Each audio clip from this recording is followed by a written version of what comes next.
And talking about contributions to this work, one of the other folks who traveled with us from California to Buffalo last weekend was independent journalist James Farr. He's recently written an article about that experience and about what the struggle for justice in Buffalo and beyond looks like. James Farr, thank you for calling in to This Is Not a Drill on KBLA Talk 1580. Good morning, Melina. How are you? I'm great. How are you? I'm better, and I'm just still processing. And you know, much like you, I don't weep often, but this certainly has impacted me in a way that I can never forget. That's right. It has. It impacts us in a way that we can never forget.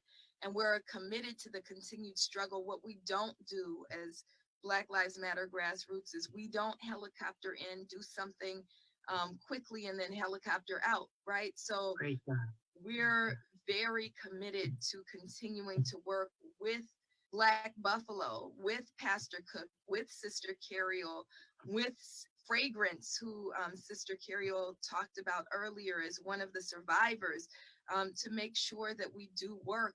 One of the things that you've contributed to this work, James, is a recent article that came out last night. Can you just give us the brief synopsis of what you offered in that article? Absolutely. I flew out to Buffalo from Los Angeles to tell the story.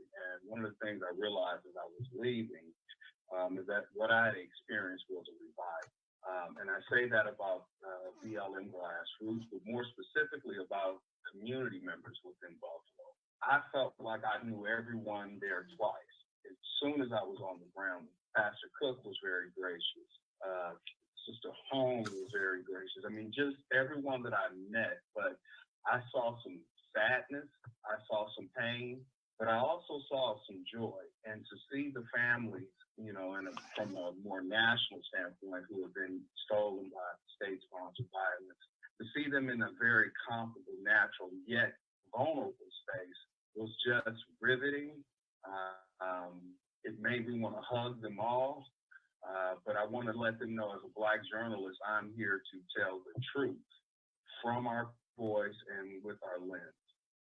So I call you and other truth-telling Black journalists our lions.